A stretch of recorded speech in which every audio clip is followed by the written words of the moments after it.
Pregnant and homeless, she was kicked out of the restaurant by the millionaire owner. But when he saw the mark on her neck, he broke down in tears. The rain hammered down hard that Tuesday afternoon in Midtown. People rushed back and forth, shielding themselves with colorful umbrellas, bags over their heads, folded newspapers. Everyone seemed to have somewhere to go, a home waiting. Everyone except Clara. She stood beneath the awning of a closed storefront, one hand resting on her huge 7-month belly, the other clutching a ripped plastic bag containing her few possessions. The thin coat she wore offered no protection against the cold rising from the wet pavement. Her old sneakers were soaked. Brown hair clung to her pale face. Clara was 32, but she looked older. Life on the streets ages you fast. For almost 3 months, she had slept wherever she could find space.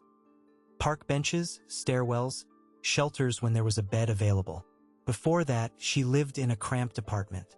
She worked as a cleaner in 2 different places. But as the pregnancy progressed and the back pain started, she lost both jobs. With no money for rent, she was evicted. The baby's father? He vanished the moment she told him she was pregnant. Clara tried to find him, but his number was disconnected. He had never given her a real address. Family? She had none.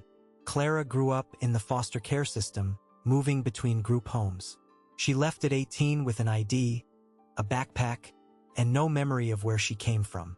She had a small, crescent-shaped birthmark on the left side of her neck. The sisters at the children's home always used to say maybe it was a sign from God, a special mark. Clara had never paid much attention. It was just a spot on her skin. Now, wet and starving, she looked across the street. There stood the most beautiful restaurant in the neighborhood, the Havenstone. Glass walls, warm lights inside, tables set with crisp white linen. She could see people eating, talking, laughing. The smell of rich food drifted over to her, mixing with the scent of the rain. Clara had no money.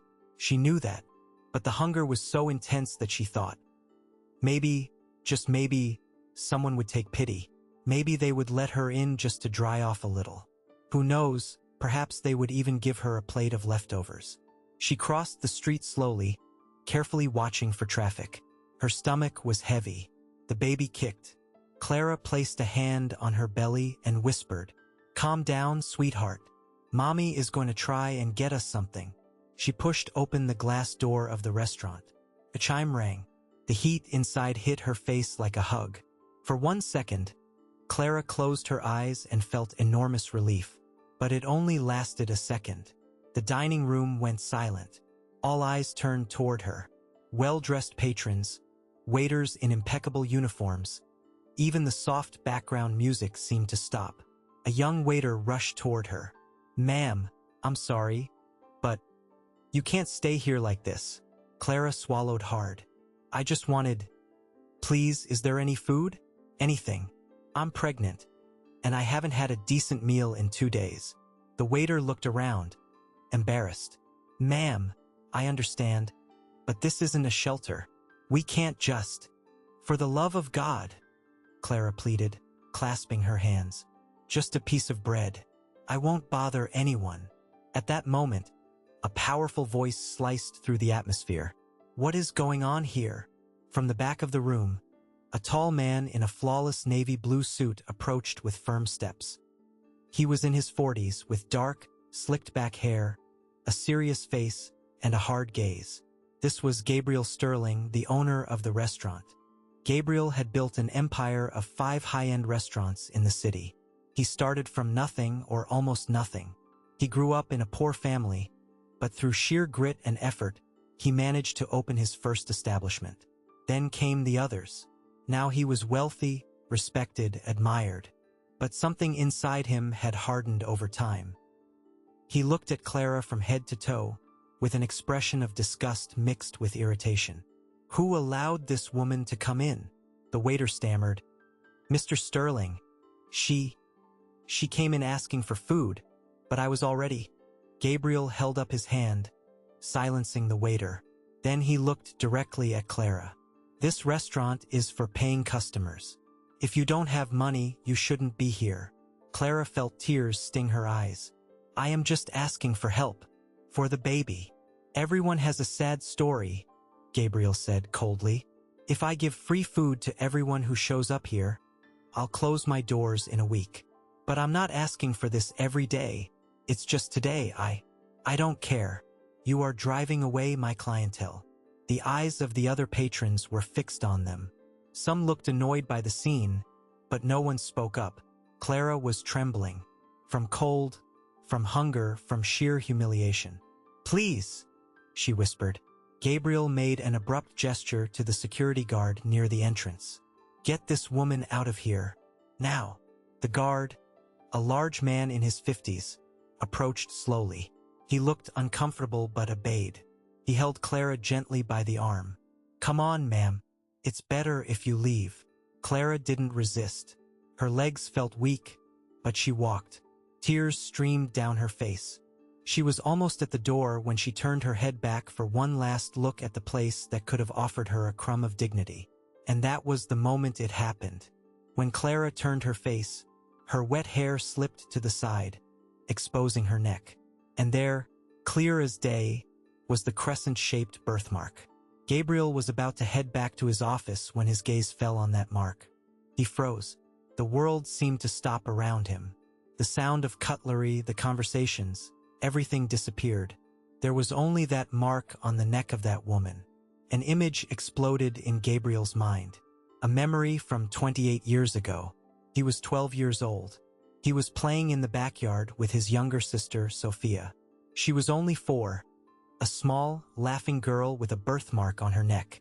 Their mother always kissed that little mark and said, "My girl with the moon mark." That day, there was a commotion, a moment of distraction. Their mother went to the corner store to buy bread.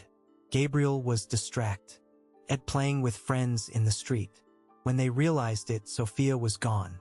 They searched for days, weeks, months. The police, the neighbors, everyone. But Sophia was never found. Gabriel's mother never recovered, passing away from a broken heart 3 years later. His father spiraled into alcoholism and died soon after. Gabriel was left alone. He swore to himself that he would never be weak again, that he would build a solid life, that he would never depend on anyone. But the guilt of losing his sister never left him. And over time, he buried that pain so deep that he forgot how to feel compassion. Now, standing before this pregnant, humiliated woman, expelled by him personally, Gabriel saw the mark. The exact same mark. "Wait," he said, his voice husky. Clara stopped. The guard did too. Gabriel took a few trembling steps toward her. "That mark on your neck, were you born with it?" Clara, confused and scared, nodded. "Yes, always had it." "You? Where were you raised?" "The foster care system, since I was a baby. I don't know who my parents were." Gabriel felt the ground disappear beneath his feet. His legs gave way. He fell to his knees right there, in the middle of the restaurant, in front of all the customers and staff. Tears started to fall uncontrollably. He sobbed like a child. "Sophia," he whispered. Clara's eyes widened. "What?" Gabriel raised his tear-soaked face. "You're my sister who disappeared 28 years ago." The silence in the restaurant was absolute. No one moved. Clara shook her head, not understanding. This can't be real." Gabriel stood up, swaying, and held her shoulders gently. "The mark, the age, the group homes. Dear God, I looked for you for years when I was a teenager, and now I threw you out. I humiliated you."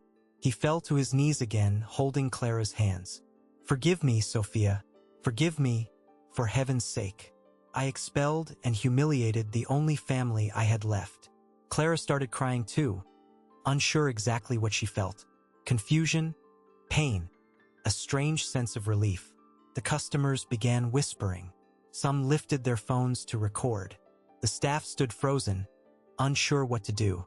Gabriel got up, carefully holding Clara by the arms. "You won't spend another minute on the street. From now on, you have a home, you have a brother, and this baby will have everything it needs." He turned to the staff, his voice still trembling but firm. "Listen up, all of you. What happened here today must never be repeated. We will never again turn our backs on someone asking for help. No matter who they are. Rich, poor, homeless, it doesn't matter. If someone is hungry, they eat. If they need shelter, they come inside. Do you understand? The employees nodded, still in shock. Gabriel looked at Clara again. Please, forgive me. Clara, her voice broken, said, I don't know what to say. You don't have to say anything right now. Just come with me. We are going to take care of you. And there, in the middle of that restaurant, two siblings separated by life were reunited in the most improbable moment possible. Sometimes, life places situations in front of us that force us to question everything we've done until now. Gabriel had everything: money, success, respect.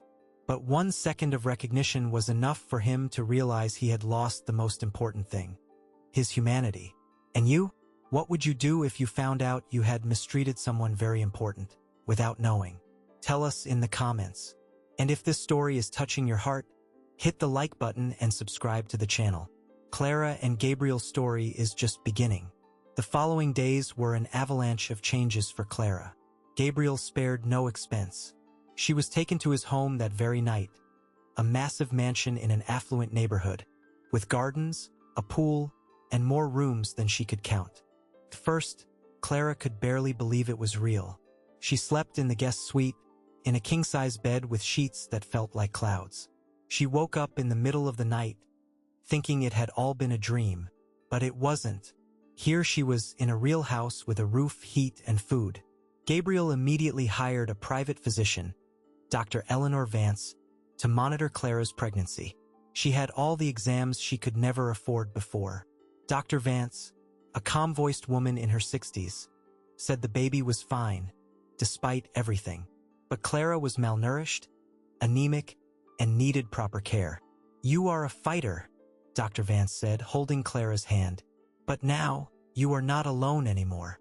Gabriel also hired a nurse to stay with Clara during the day. Mrs. Marlene Johnson, a kind and attentive woman. Slowly, Clara started gaining weight and getting color back in her face. The baby kicked harder and harder, and she began to feel something she hadn't felt in a long time. Hope, but not everything was easy. Gabriel was gentle with her, but Clara noticed he carried immense guilt. He could barely look her in the eye without tearing up. He spent hours in his office, avoiding deep conversations.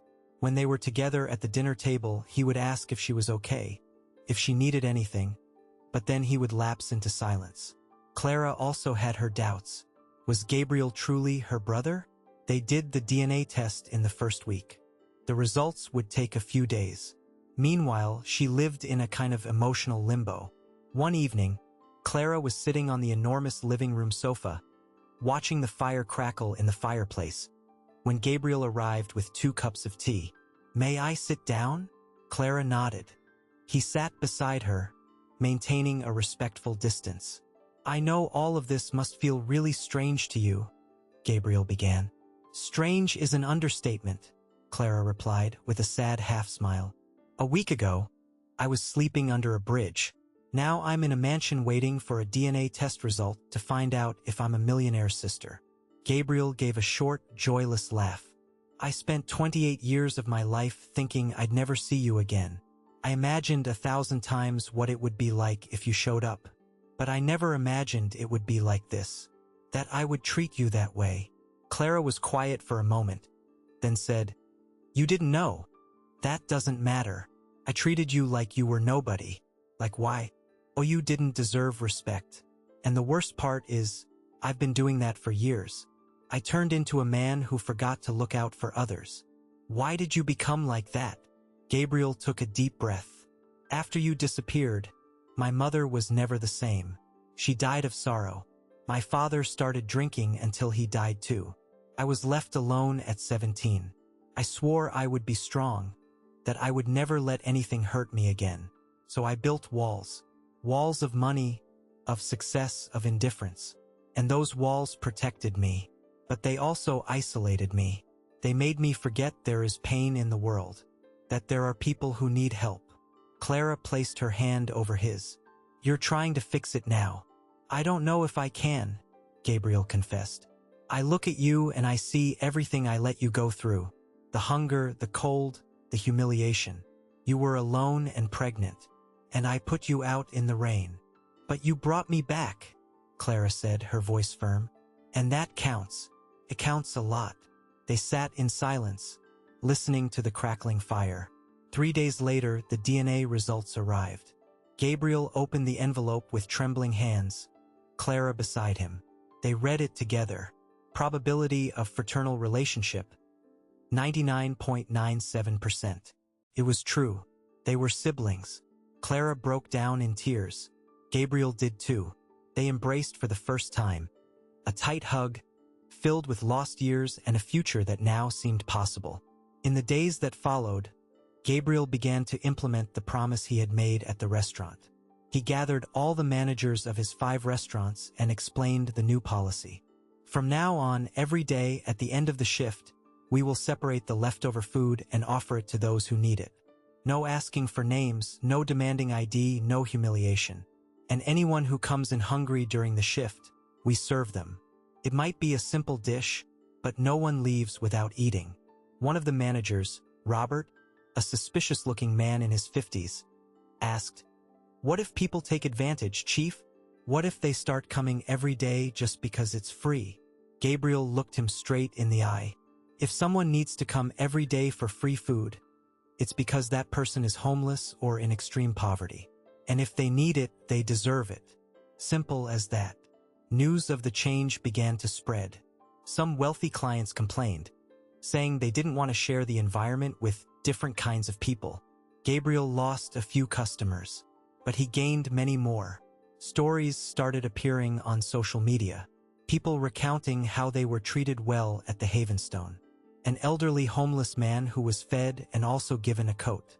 A single mother who arrived with 3 children and was received with dignity. A young man who had lost his job and had nothing to eat. The restaurant began to become famous not just for its food, but for its humanity. Clara, now nearly 8 months pregnant, began spending her days helping Gabriel organize these initiatives. She knew the pain of living on the street. She knew exactly what these people needed. She suggested partnerships with shelters, distribution of blankets in the winter, even a small fund to help those who wanted to start over. Gabriel listened to everything attentively. He was impressed by his sister's strength and intelligence. He told her one afternoon, "You should work with me, manage these projects.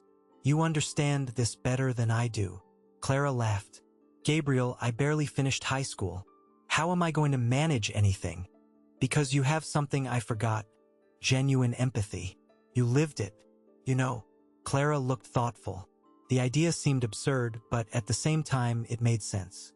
She had always wanted to help others, but she never had the resources. Now she did, or at least she had access. It was then that things started to get complicated.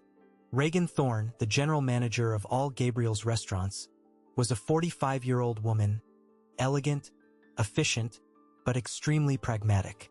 She had worked with Gabriel for 10 years and had always been loyal. But this new phase of his deeply bothered her. Reagan scheduled a private meeting with Gabriel. "Chief, we need to talk." "Go ahead, Reagan. This business of giving away free food, of opening the doors to just anyone, it's generating losses. We've already lost 15% of our regular clientele, and costs have increased." "I know," Gabriel said calmly, "but it will balance out. We are gaining more new customers than we are losing old ones." "Customers who pay less," Reagan countered. "Chief, I understand what you're trying to do. It's noble, but a business is a business. If this continues, we'll be in the red in 6 months." Gabriel became serious. "Reagan, I've made a decision. I'm not going back on it." Reagan pressed her lips together but didn't insist. Internally, however, she began to plot. She had always dreamed of having a bigger stake in the company. Gabriel never gave her that opening.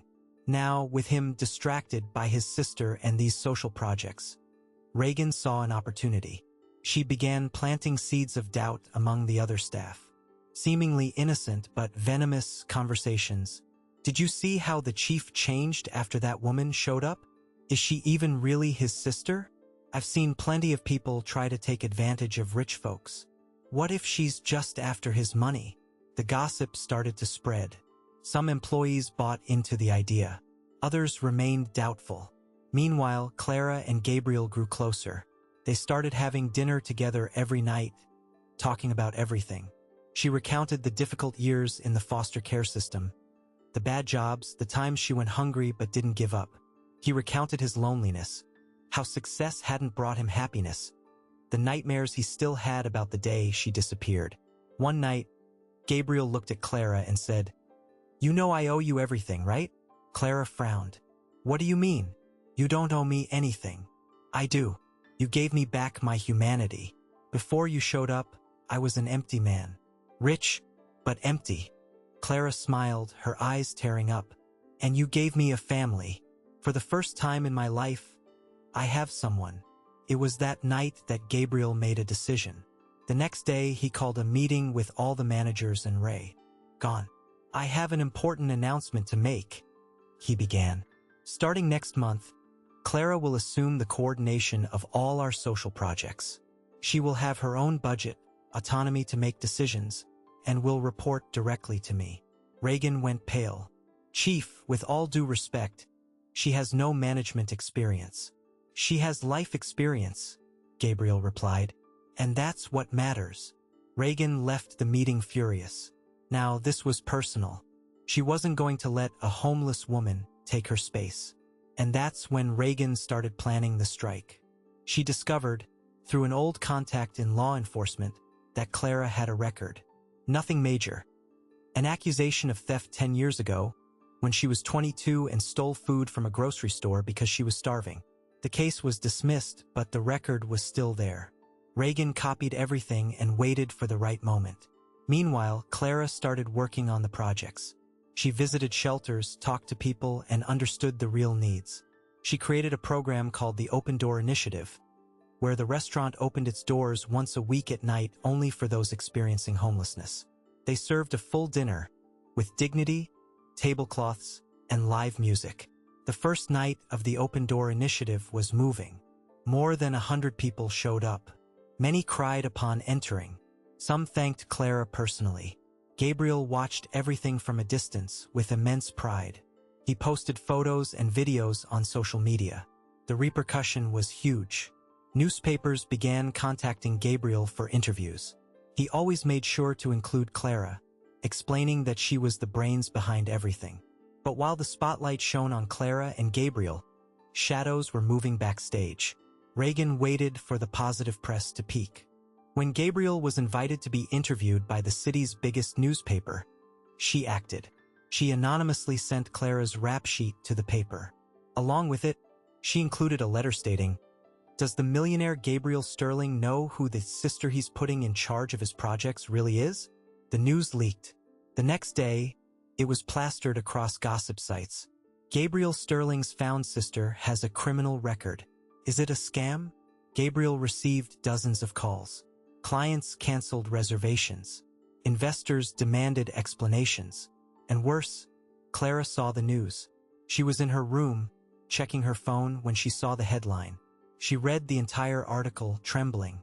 Yes, it was true she had stolen food once. But it was out of desperation, out of hunger. She didn't even remember it clearly. But now it was exposed, as if she were a hardened criminal.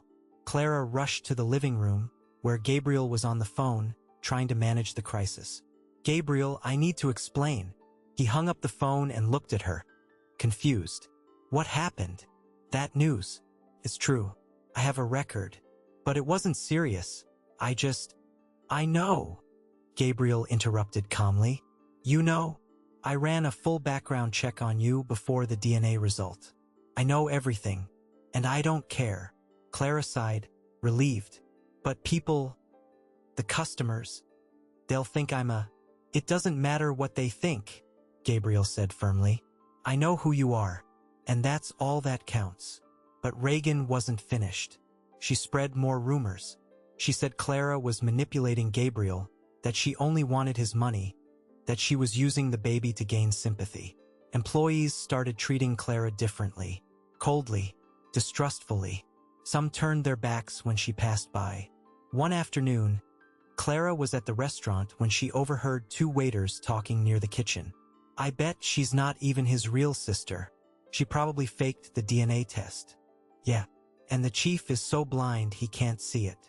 Clara felt the world collapse. She went home and locked herself in her room.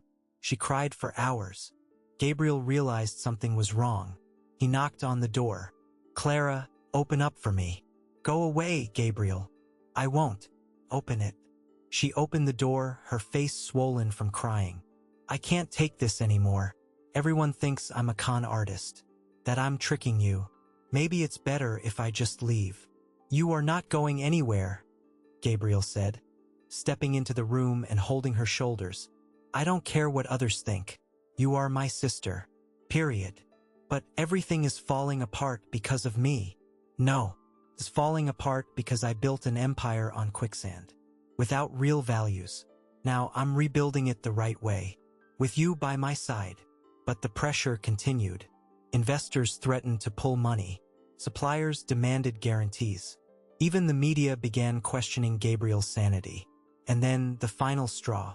An influential, wealthy longtime client entered the restaurant and caused a scene in front of everyone. She screamed that she would no longer frequent a place that harbored criminals, and that Gabriel was dishonoring his family name. Clara was there. She heard everything. She felt every word like a slap in the face. And that night, she made the hardest decision of her life. She would leave. She wrote a letter to Gabriel. "Brother, I will never forget what you did for me. You gave me a home, food, and dignity. But I cannot stay and watch you lose everything because of me. People will not accept a formerly homeless woman with a criminal record as part of your life. I am leaving. I will have this baby somewhere else. Please don't look for me. I love you." She placed the letter on the kitchen table and left the mansion in the middle of the night, taking only a backpack. She returned to the streets. Life has these cruel ironies, doesn't it? You finally find where you belong, and the whole world seems to conspire to rip you away. Clara had the family she always dreamed of in Gabriel. But would a brother's love be enough to face the judgment of everyone else? And you? Have you ever been in a situation where you had to choose between your happiness and the well-being of someone you love? Tell us in the comments. And if you've followed this story this far, leave a like and subscribe to the channel. The ending is yet to come, and you won't want to miss it. Gabriel woke up the next morning with a bad feeling. He went down to the kitchen and saw the letter. He read it with his heart pounding. When he finished, he crumpled the paper in his hand and yelled her name throughout the house. Nothing. He ran to her room. Empty. He grabbed his phone and called. Voicemail. He called again. Again. Nothing. "Damn it!" he roared, punching the wall. He called Mrs. Johnson, the nurse. "Marlene, did you see Clara this morning?" "No, Mr. Sterling. Isn't she there?" "No. She ran away." He called the police, but they said they couldn't do anything because Clara was an adult and left willingly. Gabriel drove through the streets, searching. He drove all over the city. Shelters, parks, hospitals. Nothing. Clara had vanished. He returned home at nightfall, exhausted and desperate. He sat on the sofa, his head in his hands. That's when he understood.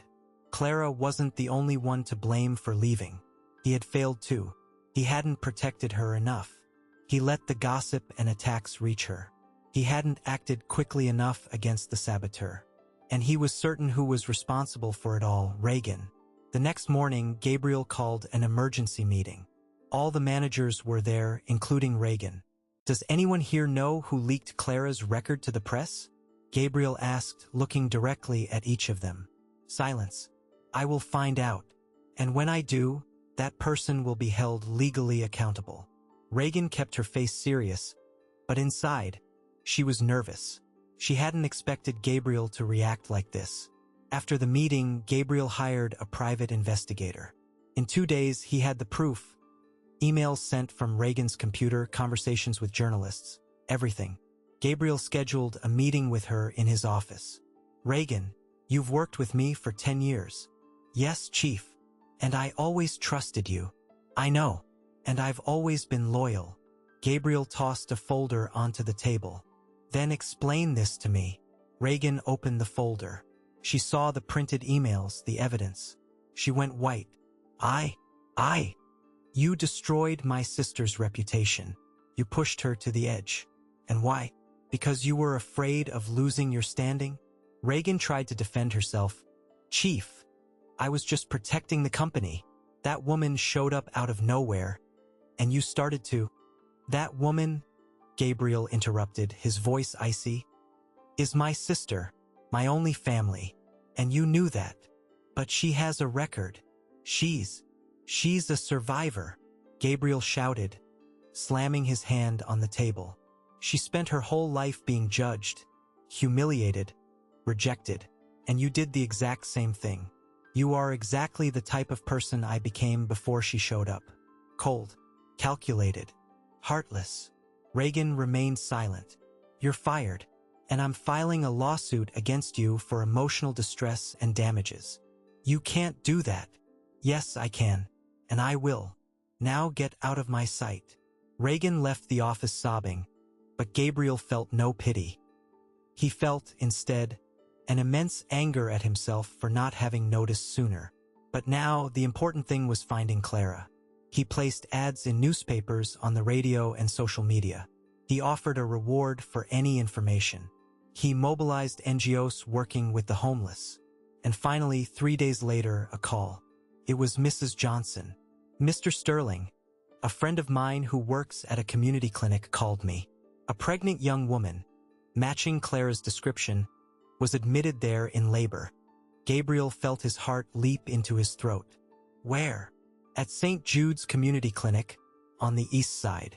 Gabriel sped off. He drove like a maniac. He arrived at the clinic in 15 minutes. He rushed into the reception area. Where is Clara? Clara? I don't even know her last name. A pregnant woman admitted today. The receptionist, a woman with glasses, looked at him suspiciously. Are you family? I'm her brother. She's in the delivery room, but you can only enter with her authorization. Please, let me see her. The receptionist made an internal call. After a few minutes, a nurse appeared. The young woman said, you can come in, but only you. Gabriel entered the maternity ward. He walked down the corridor with a heavy heart. When he reached the delivery room door, he heard crying. A baby crying. He entered.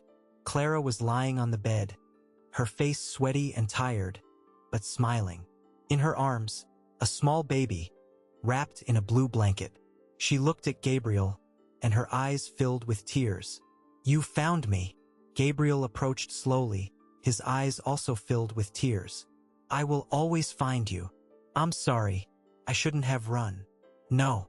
I'm sorry. I failed to protect you. I let those people hurt you. It's not your fault. Yes, it is. But now I'm gonna fix everything.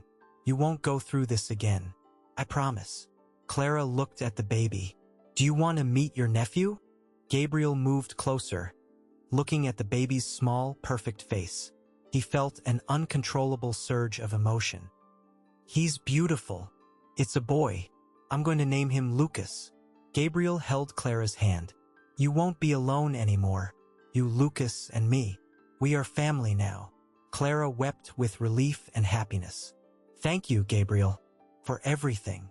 In the following days, Gabriel brought Clara and Lucas back home. He transformed one of the rooms into a complete suite for her and the baby. He hired a nanny, a private pediatrician, everything necessary. But there was one more thing he needed to do. Gabriel called a general meeting with all the employees of his 5 restaurants. More than 200 people gathered in the main hall of the Havenstone. He stepped onto the small stage they had set up. I want to talk about what happened in the last few weeks. Many of you heard rumors about my sister. Some believed them, some spread them, and that almost destroyed her. The silence was absolute. I found out who started this defamation campaign, and that person has been fired and will be held legally accountable. But the problem wasn't just her. The problem was that many of you bought into the lie. You judged without knowing, and that is unacceptable. Gabriel paused. Clara is not a criminal. She is a survivor. She faced hunger, cold, humiliation. She stole food once because she was starving to death. That doesn't make her a bad person. It makes her a person who fought to survive in a world that doesn't give second chances. Some people lowered their heads, ashamed. I have made a decision. Effective immediately, Clara will take over the full management of our social program. And furthermore, she will be the director of human relations for all my restaurants. Because she understands people. Truly, she understands pain. And that is what gives a business a soul. Applause began to echo, some hesitant at first but soon gaining strength. Gabriel continued, and for those who don't agree, the door is open. But know this is the new path for our company. Profit, yes, but profit with humanity. More applause. After the meeting, several employees sought out Clara to apologize. She accepted gracefully. She held no grudges. She knew what it was like to be unjustly judged. The following months were about rebuilding. Clara took on the role with dedication. She created new projects. One, called the Second Chance Fund, offered professional training and jobs for people experiencing homelessness. Another, called Warm Embrace, distributed soups and blankets in the winter. The Havenstone became a national reference point.